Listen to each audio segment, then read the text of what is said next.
Mark of the hand, the first mark of a human being. There is a place where the United States and the Soviet Union almost meet. It is in the Bering Strait. It is at that place that the first human migration into North America occurred.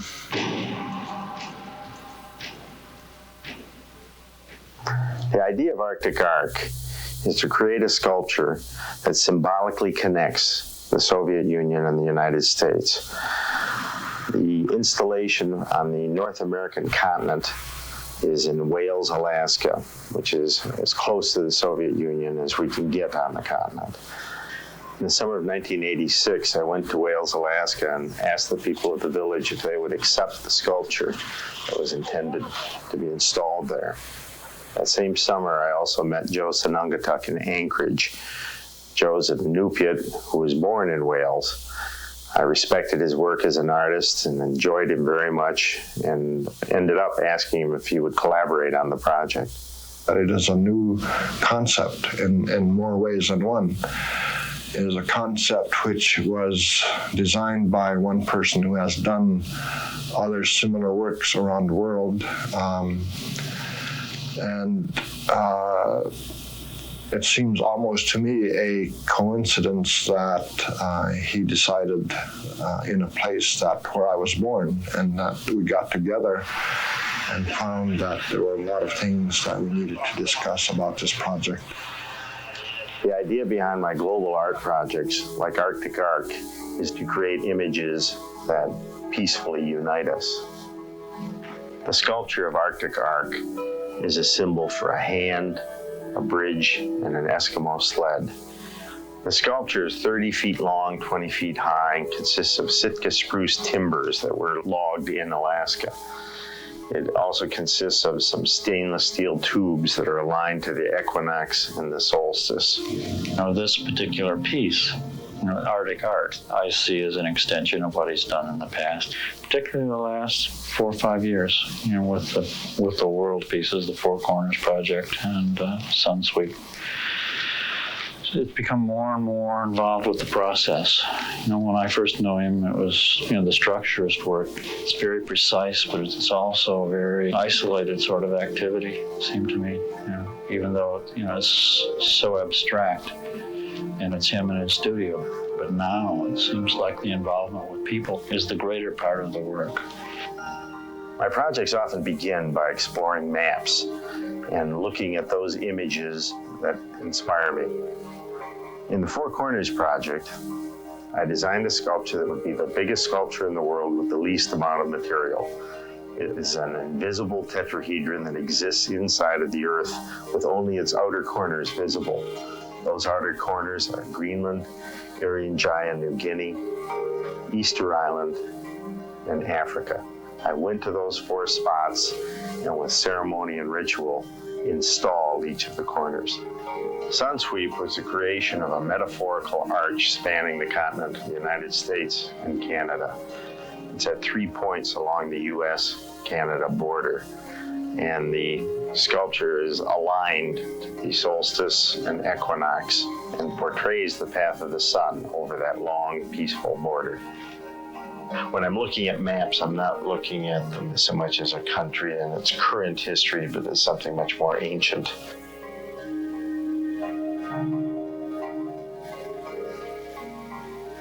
I want us to have a wingspan of 10 feet. The part of the piece that I designed was the bird form, which comes out of the hand forms. traveling around has led me to see that art, when it's being expressed, it can be old or new materials. When the concept and the design works with a material, then the piece itself begins to explain why it's there, or what is it doing, or why did the artist choose the form or the material, or both. There are some purists who would rather have Alaska Native artists doing driftwood or animal hide items and leave it at that. Then there are some others who would rather throw away those ideas about material usage and then start with things altogether new. With me, I use whatever is available, and sometimes old material is available, ivory or old ivory. With my work, I like that too, the merging together of old and new forms.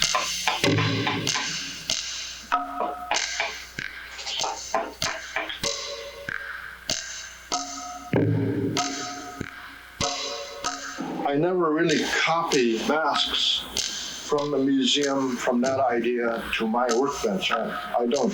It would feel like I was selling a little bit of my own culture. And I'm careful not to think that way about my work. I don't think of it as being for sale for somebody because I need to pay the electric bill.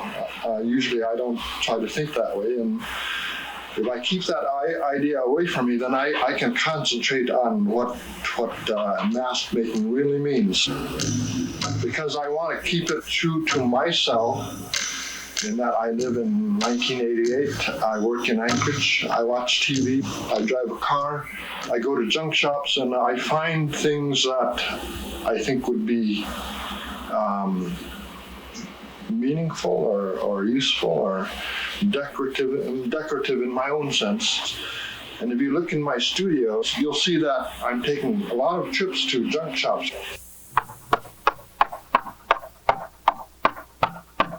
If people ask me my reward, it certainly isn't financial. I think what's of deepest meaning to me is the human involvement. The fact that there are people who are obviously either hostile or indifferent to what I'm doing, and those people kind of vanish. I find they don't tend to be real present, and the people who have positive energy come forward. And I find that just very moving. And you can weld something right onto the corner conduit. We could probably do it right up here, right. How about if it's that way, it would tend for all the way to, unless these were suspended or supported by guy wires up here. Yeah. Well, okay. What I tend to want to do is to take this arch.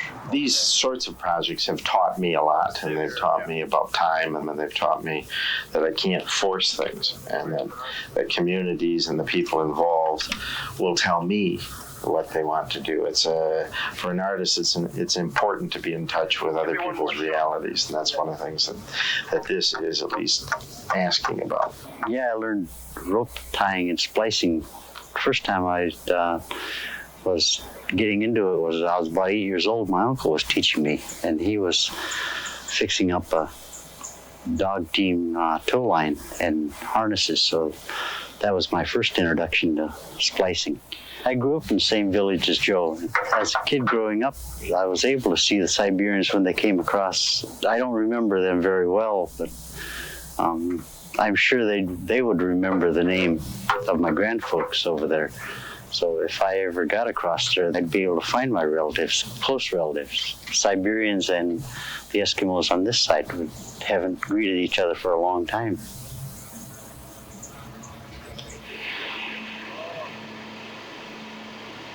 Statement says a prophet is never listened to in his own origins. And I kind of accepted that unconsciously for a long period of time in my art career. So in one summer, I'm fulfilling those secret wishes that I've had all along, that some of my work would show up in my own home grounds.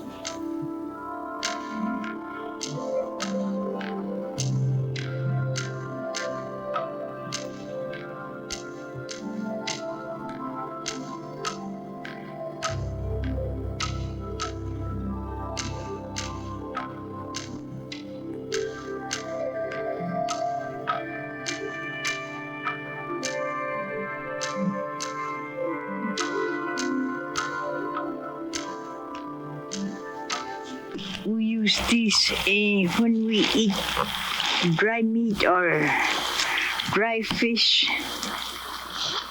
with the seal oil, just like salad. I don't like strong seal oil. I like it the way I used to make myself. Some people make it too strong.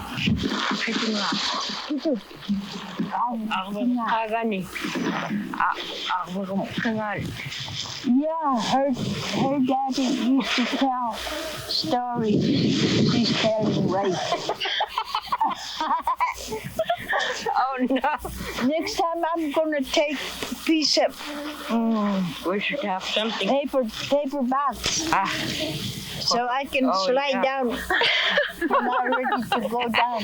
Oh yeah, maybe a plastic sled. Yeah. I wish you girls have.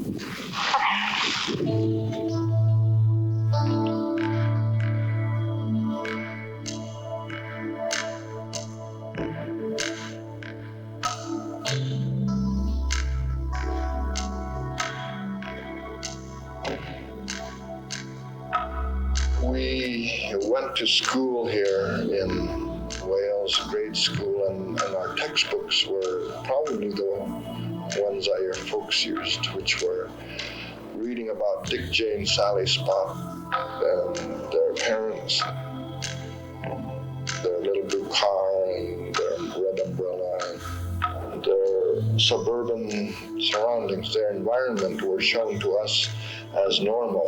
And to us, our environment was totally the opposite. There was just free air and water and space and ground and air. There's really no real suburbia happening here, and suburbia would not understand what are the priorities that are here.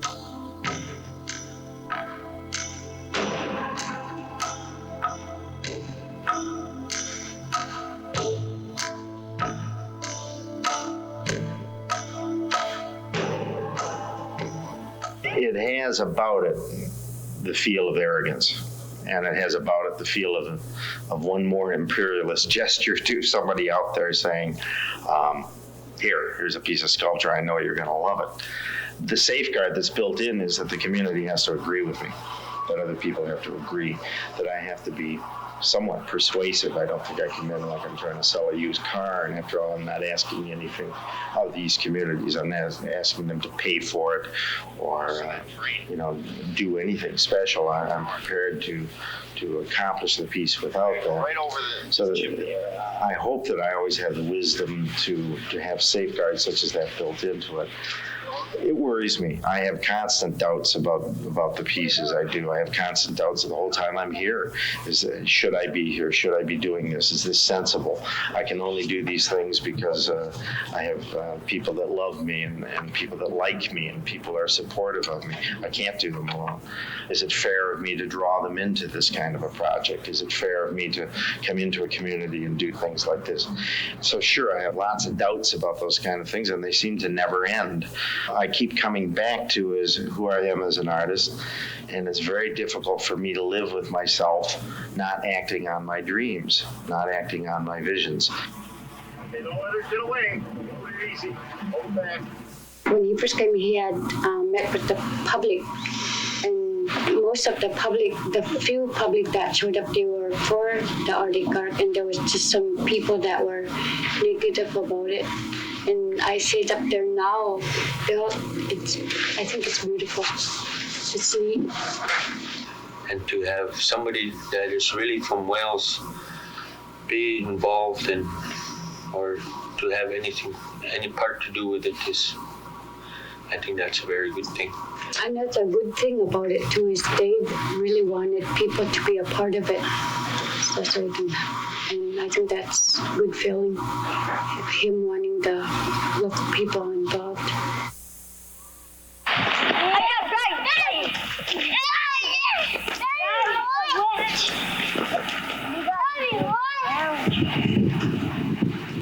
Here's see what I took off? This is off of a dinosaur. A joke. A bit. What's it from? A king polar bear. Have you ever seen one? Yeah. What do they It was chasing at my asked my uncle Toby. Toby? Yeah. I do it. Did Toby have a boat? He was running around town all the way.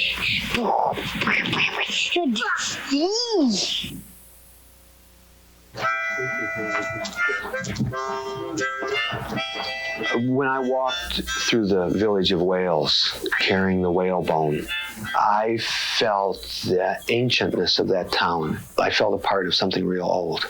That was an ancient site of human habitation that I was walking through. And those people were on that land bridge. They were still living in the corridor that people came across through. And as I continued through the town and up the side of the hill, the burden of that whale bone became heavier. And I realized as I was carrying it what it meant, that the bone represented the danger and the fear of nuclear annihilation, of the ability that man has to wipe himself out.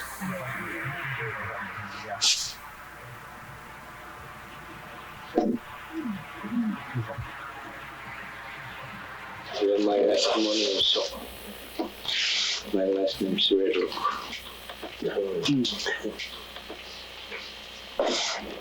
Here's what they do here too, ice fishing in Wales. These are the walrus hunters. They have Eskimo dances long ago, you remember? Tell stories. There's lots of stories in Africa.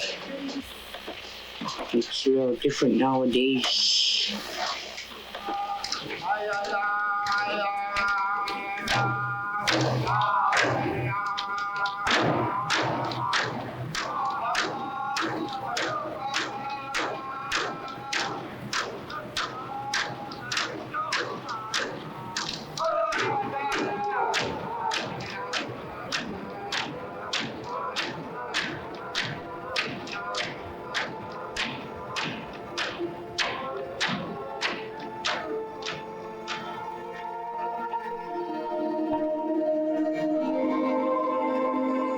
I believe in people and ideas, and it's hard to refuse either one.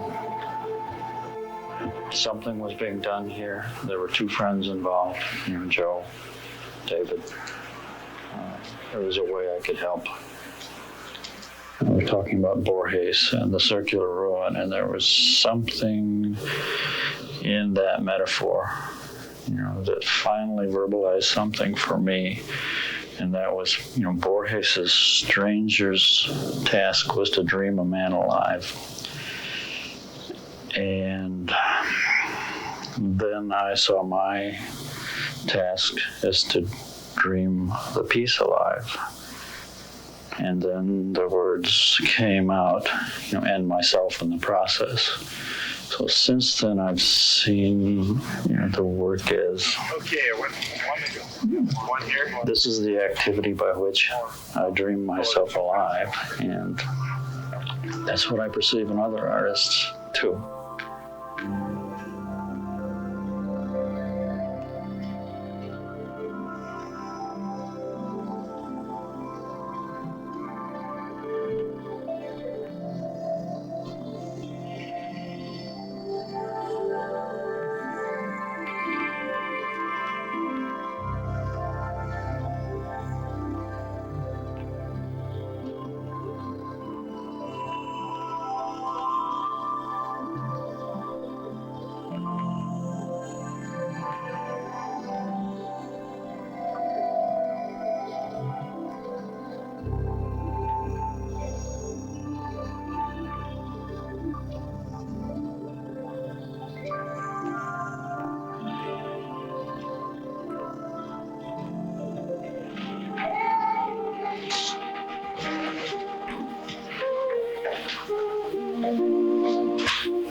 parents.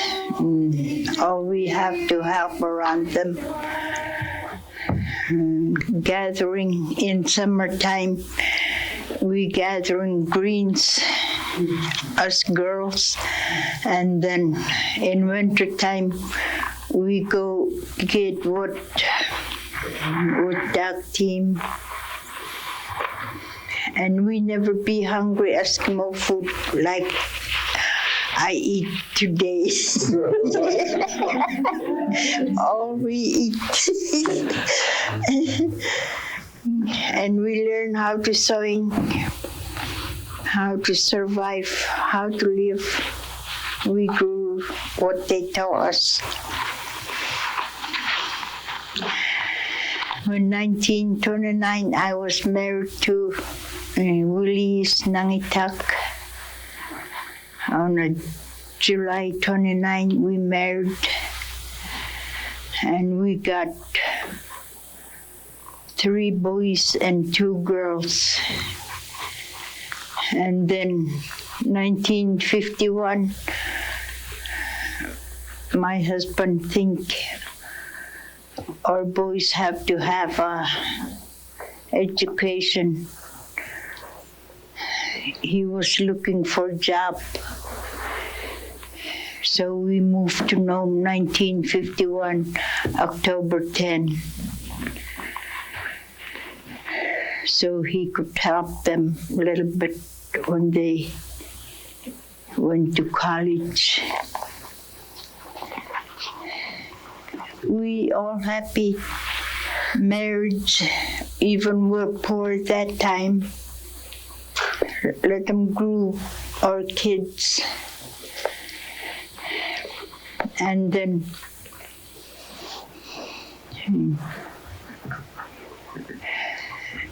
last July, my middle son, he was teacher over 15 years. He died in Anchorage last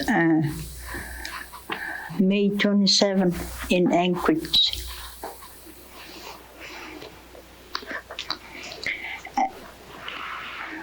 That's all I have to say. Let other people.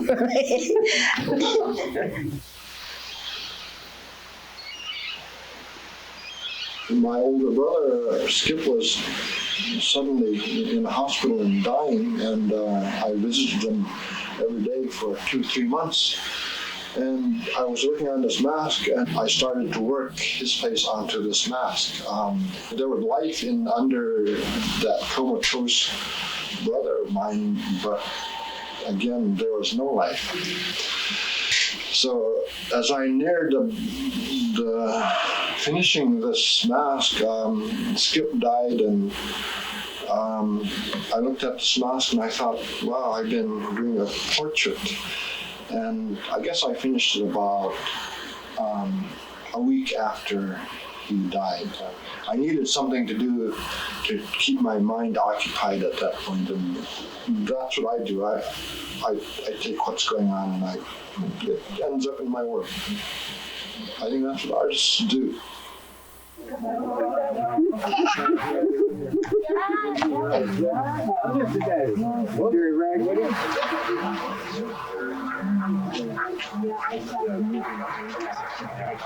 The experience here in Wales has had a certain closure to it, even though the project itself is not closed. And even though I fully intend to get to the Soviet Union and have a completely different kind of experience over there constructing a sculpture, it's been a very deeply rewarding experience here in Wales. Thank you all. Really, thanks so much for accepting us and trusting us in this. It's meant a lot.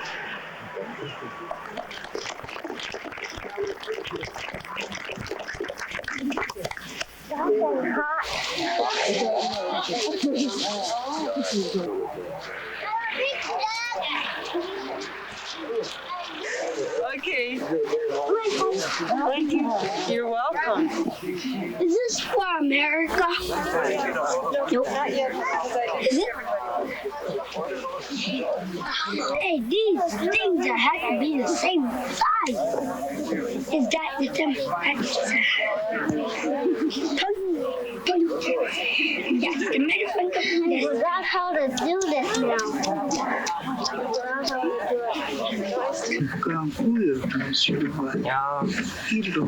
Ano na kain po yung Unganak sa milinaw. See? Ilusi. Anak. Ungain iling inalo. Sino? Here's a loon. Oh, Loon. Loon. Look at the girls. Crying. He dived in the water. All you can see bubble. Good. But you had it here because you make you in the middle. It's hard. You won't get it. Maybe when you grow bigger, you come back to me. Yeah. Hello sa mga kayo busy.